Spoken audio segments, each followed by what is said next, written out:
Boa noite, minhas irmãs. Boa noite, meus irmãos. A leitura preliminar do estudo do Evangelho da noite de hoje é uma composição de dois artistas renomados brasileiros, conhecidos de quase todo mundo, Roberto e Erasmo Carlos, que é intitulada O Homem que Fala da Vida de Jesus. Um certo dia, um homem esteve aqui, tinha um olhar mais belo que já existiu. Ele tinha no cantar uma oração e no falar a mais bela canção que já se ouviu. A sua voz falava só de amor, todo gesto seu era de amor e paz ele trazia no coração. Ele pelos campos caminhou, subiu as montanhas e falou do amor maior. Fez a luz brilhar na escuridão, o sol nascer em cada coração que compreendeu. Compreendeu que além da vida que se tem, existe uma outra vida além. E assim, o renascer. Porque morrer não é o fim. Tudo que aqui ele deixou não passou e vai sempre existir. Flores nos lugares onde pisou e um caminho certo para seguir. Que assim seja.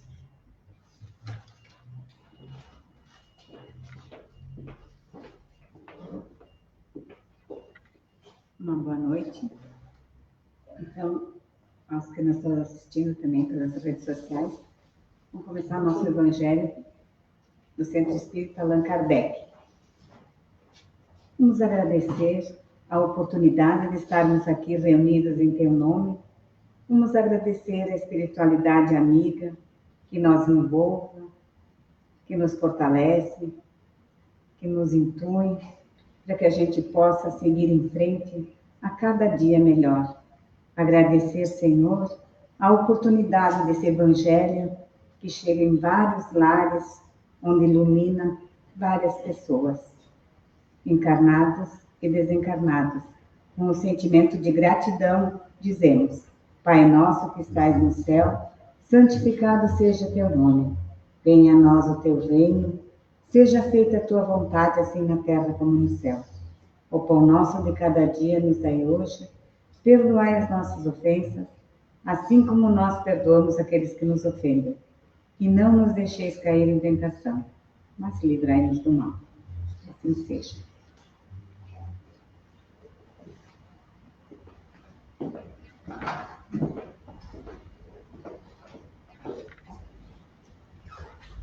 Boa noite a todos presentes.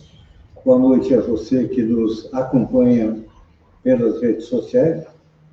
Nosso Evangelho de hoje é baseado no capítulo 13 do Evangelho segundo o Espiritismo, cujo título é Não saiba a vossa mão esquerda o que dá a mão direita, onde Allan Kardec nos esclarece a respeito dos infortúnios ocultos.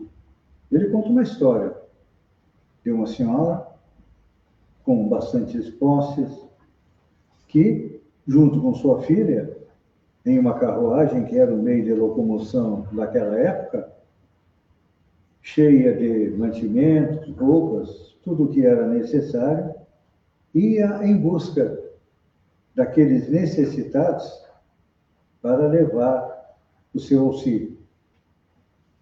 Ela levava a sua filha para que ela aprendesse a prática da caridade.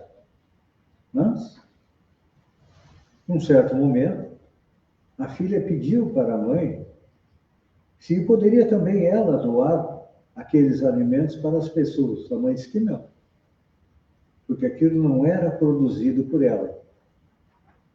Que ela, no futuro, pudesse produzir alguma coisa para que distribuísse para as pessoas. E conta Allan Kardec que, certo dia, algumas daquelas atendidas bateram na porta de uma casa e, ao abrir a porta, se depararam com aquela que era a sua benfeitora. E ela pediu: não falem nada, não contem para ninguém. E Kardec arremata dizendo: assim fazia Jesus a caridade.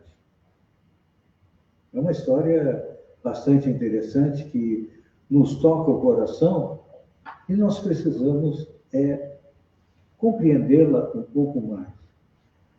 Será que nós precisamos esperar que o necessitado venha nos procurar? Nos dias de hoje, nós sabemos que muitos centros espíritas fazem a distribuição de alimentos, cestas básicas, roupas, mas eles esperam que as pessoas venham ao centro espírita em busca de ajuda. E aqui, na passagem do Evangelho, é o inverso. Aquela senhora, junto com sua filha, com sua carruagem, que hoje nós poderíamos dizer que é um carro, cheio de cestas básicas, roupas, de material de higiene, de limpeza, enfim, tudo que é necessário para as pessoas, ela foi em busca dos necessitados. Então, aqui fica uma lição para nós. Não devemos esperar que as pessoas venham até nós em busca de auxílio. Nós também podemos fazer a nossa parte, levando aquilo que é necessário para quem está necessitando. Ou seja, nós temos que sair da nossa zona de conforto e ir em busca daqueles que necessitam para auxiliar. Naquela época, Kardec colocava basicamente os elementos materiais que eram uma necessidade. Por exemplo, a família que tinha alguém doente não tinha o SUS para poder internar. A família que tinha alguém que tinha cometido um crime, ele estava preso, não recebia um auxílio do governo quando aquela pessoa estava presa. Não. Então, era necessária a caridade material. Mas Kardec depois vem nos colocar no Evangelho segundo o Espiritismo que a caridade material é importante, ela é necessária, ela mata a fome. Nós precisamos também praticar a verdadeira caridade, que é a caridade moral. Kardec nos apresenta um novo tipo, um novo paradigma de caridade que nós precisamos aprender. Então, por que a senhora andava com roupa simples? Por que isso? Porque ela demonstrava o quê? Humildade. Que ela utilizava para fazer o bem, mesmo sendo uma pessoa de posse, podia estar muito bem trajada, indo levar auxílio, mas não. Ela se vestia como aqueles a quem ela ia auxiliar. Dando um exemplo de humildade que Jesus também fez.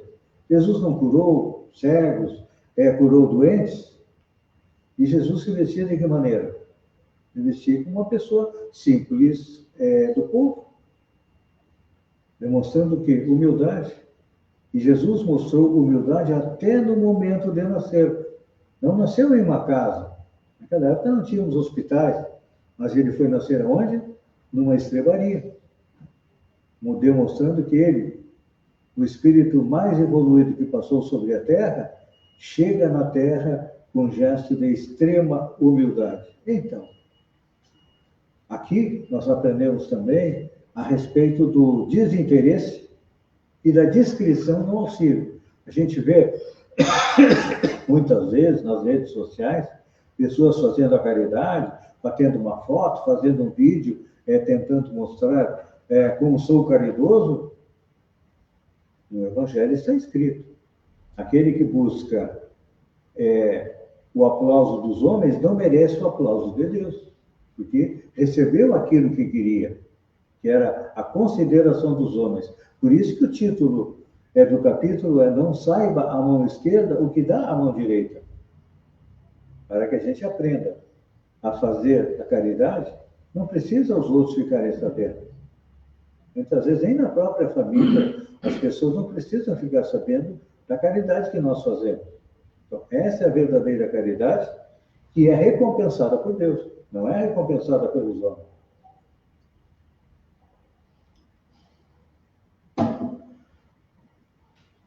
Porque no exemplo dado se ressaltam os trajes e os gestos da senhora.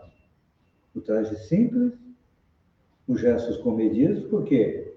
Porque no exercício da caridade é importante cuidar para que nossos trajes e gestos não insultem a miséria ou humilhem aquele que a recebe. Porque muitas vezes aquele que está recebendo alguma coisa nossa, material, espiritual, se sente constrangido em pedir ajuda, porque é difícil a gente pedir ajuda a nós mesmos. Temos o hábito de pedir ajuda ou nos achamos autossuficientes e quando alguém vem nos oferecer ajuda, o que nós fazemos? Nós não gostamos. Então, isso é um ponto de reflexão para nós. E fica também mais um ponto para a gente refletir. Qual é a melhor recompensa que podemos obter praticando a verdadeira caridade?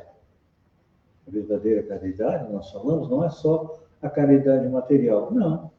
É a caridade no lar, de procurar conviver da melhor maneira possível com os parentes difíceis, porque a doutrina espírita nos esclarece que na família nós recebemos os nossos amores do passado, nós recebemos também aqueles a quem nós prejudicamos ou nos prejudicaram no passado. Então, não tem uma família que não tenha problemas de relacionamento. Não importa que seja uma família classe D, classe C, classe B ou classe A.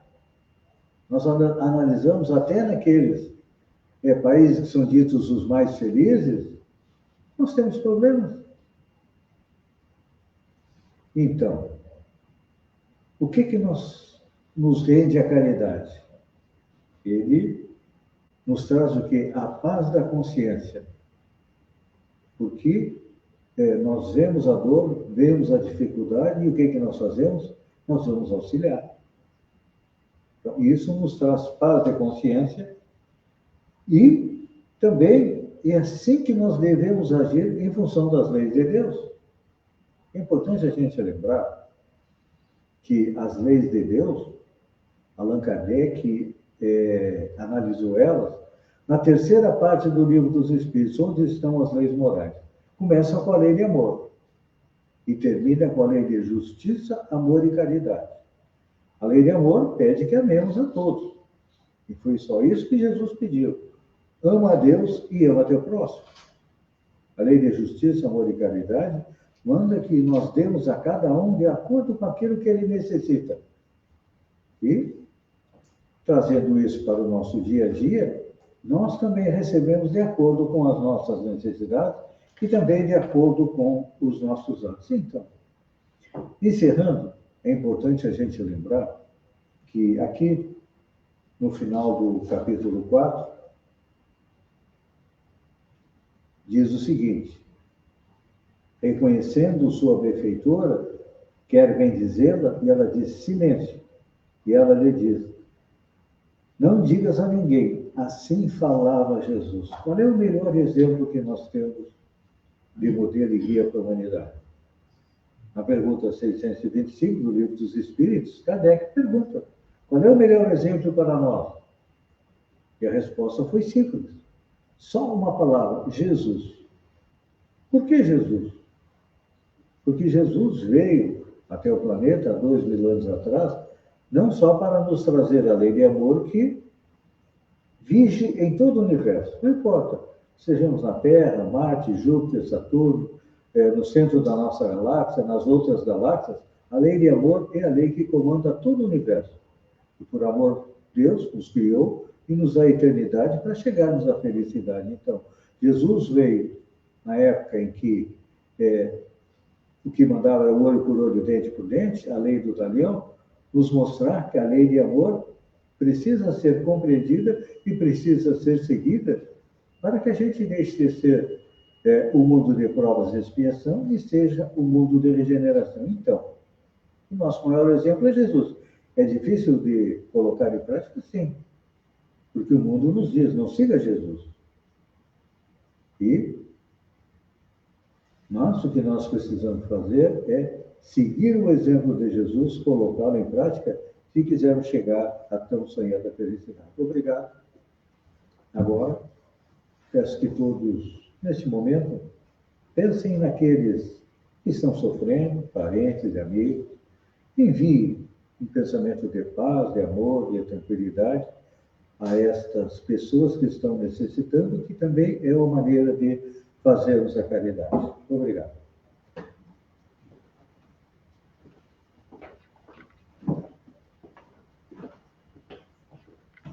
Agora, na hora do encerramento, que possamos pedir, elevando o pensamento, pegando nossas águas para a fluidificação, os que estiverem em casa, os que estiverem aqui, as nossas garrafinhas, e elevando o pensamento, mentalizando Jesus, nosso mestre amigo, que ele possa, com seus emissários, nos envolver, para que possamos receber as benesses, Senhor, de que necessitamos para o físico e também para o espiritual. Que possamos receber, como disse a leitura da noite do Evangelho de hoje, de acordo com a necessidade e o merecimento, tenhamos tudo aquilo que necessitamos para a nossa caminhada evolutiva. Pedimos também, Senhor, que os mensageiros amigos possam adentrar os hospitais, os presídios, os manicômios, envolver aqueles andarilhos, os dependentes químicos, tanta gente necessitada, Senhor, que o teu poder, o teu amor, se expanda até todos aqueles que estão necessitados. E também pedimos pelos governantes, pelas guerras, que a tua luz se faça na mente de cada um, para que a centelha divina que esteja lá possa ser despertada no amor, na bondade, na benevolência. Pedimos também por aqueles que tiraram a sua própria vida, que eles possam ser acolhidos, aconchegados, e assim sendo, agradecidos, dizemos: Pai nosso que estás no céu, santificado seja teu nome. Venha a nós o teu reino, seja feita a tua vontade, assim na terra como no céu. O pão nosso de cada dia nos dai hoje, perdoai as nossas ofensas, assim como nós perdoamos aqueles que nos ofendem. E não nos deixeis cair em tentação, mas livrai-nos do mal. Que assim seja.